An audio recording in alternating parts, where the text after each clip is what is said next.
Magandang umaga mga ka-happy hour. Narito ang mga balita para sa MBC TV Network News Update, 10 AM edition. Chinese rocket debris babagsak sa PH waters.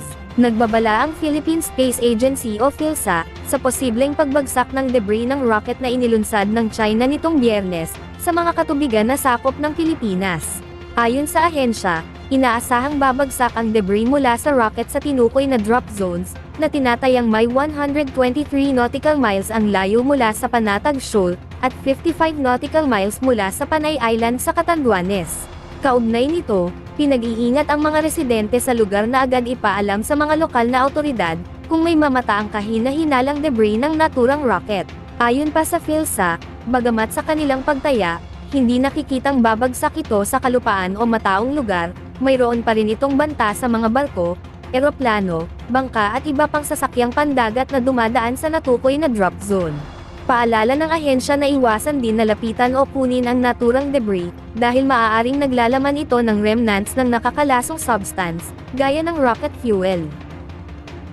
Samantala, DA, pagpapatupad ng price freeze sa buong bansa, hindi pa kailangan. Naniniwala ang Department of Agriculture na hindi pa kailangan ang magdeklara ng price freeze sa buong bansa. Ayon kay DA Assistant Secretary Arnel de Mesa, ipatutupad lamang ng price freeze kapag may deklarasyon ng state of emergency. Paliwanag ni de Mesa, karamihan lamang ng mga apektado ay nasa western section lamang, at kani-kanya rin ani ang deklarasyon ng state of emergency, ang iba't ibang lugar na apektado. Hindi rin aniya na makatwiran na idamay ang iba pang bahagi ng bansa, na hindi naman tinamaan ng El Nino. Mababatid na iminungkahi ng ilang senador na magpatupad ng price freeze, sa gitna ng nararanasang matinding epekto ng El Nino. At yan ang mga balita para sa MBC TV Network News Update, 10 AM edition. Abangan ang mga susunod na balitaan mamaya, para sa 11 AM edition.